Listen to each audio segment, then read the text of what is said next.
මේ යෝජනාව ගෙනීම සඳහා පදනම වැටිච්ච ඉතිහාසයක් තියෙනවා.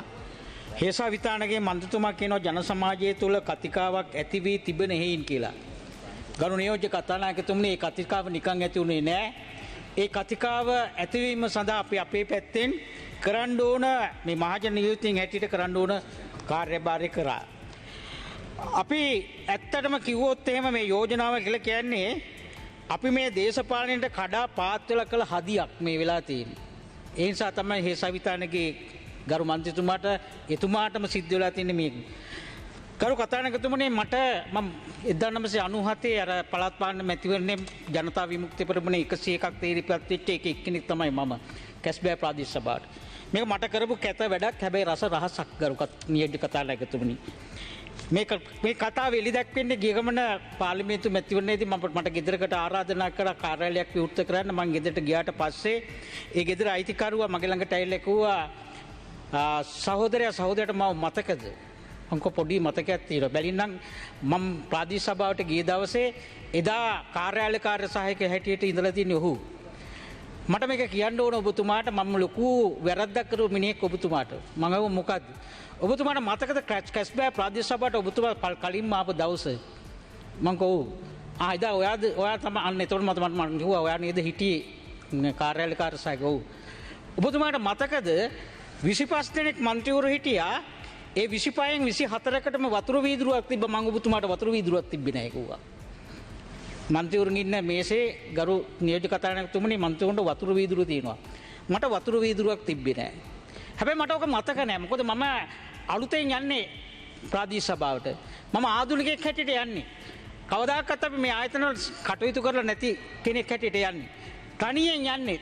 තනි මන්ත්‍රීවරයෙක් හැටියට යන්නේ. ඒ නිසා මට වතුර වීදුරුව තිබ්බද නැද්ද කියන එක මට මතක නැහැ. මම ඇහුවා ඇයි ඔයා මට වතුර වීදුරුව තිබ්බේ නැත්තේ? මට කිව්වා මේකේ මන්ත්‍රීවරු ඕකට වතුර වීදුරුවක්වත් තියන්න එපයි කියලා. ප්‍රාදේශ සභාවේ. හරි. මම ගරු නියෝජ්‍ය කතානායකතුමනි, මම අඳුරන්නේත් නැහැ. අපි පෝස්ටර් ගහලා තිබ්බෙත් නැහැ. ඇත්තටම අපි දේශපාලනය කරනවද කියලා දන්නේත් නැහැ.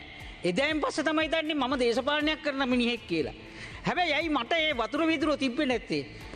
අර අනිත් මන්ත්‍රීවරු කිව්වයි කෝ තිබ්බේ නැහැ කියලා. මට ඔබතුමාට මේ කියන්න ඕනේ කෝ මම මේක නිදහස් වෙන්නේ. ඇයි කෝ මං නෑ ඕකට වතුර වීදුරුවක්වත් තියන්න එපයි කියලා කිව්වා.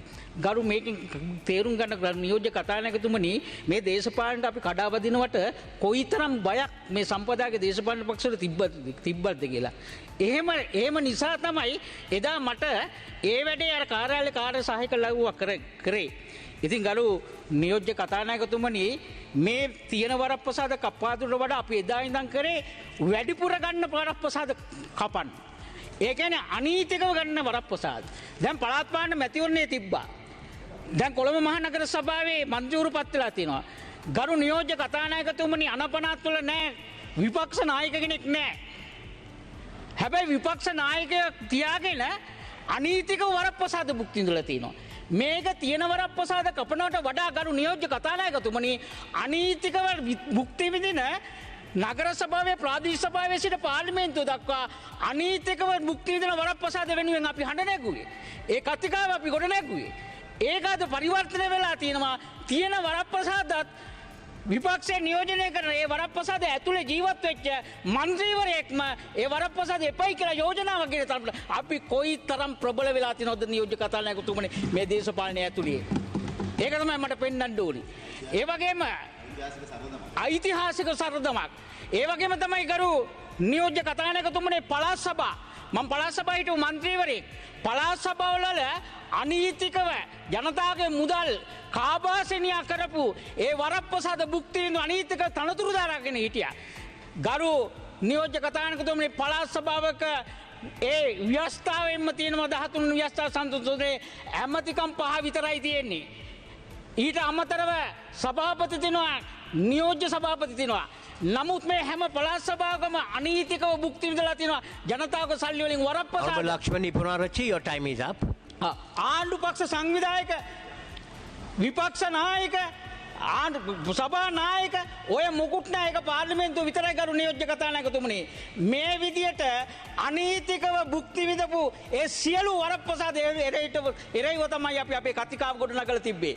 ඒක නිසා අපි පටන් ගන්නවා මේ අලුතෙන් පත් කර පළාත් පාලන ආයතනයේ කිසිම තනතුරක් අනීතික තනතුරක් භුක්ති විඳින කිසිම මහජන නියෝජිතකොට අපි ඉඩ දෙන්නේ නැහැ ගරු නියෝජ්‍ය කතානායකතුමනි. කොළඹ මහනගර සභාවේ ඉඳන් හැම මහනගර සභාවක්ම හැම නගර සභාවක්ම හැම ප්‍රාදේශීය සභාවක්ම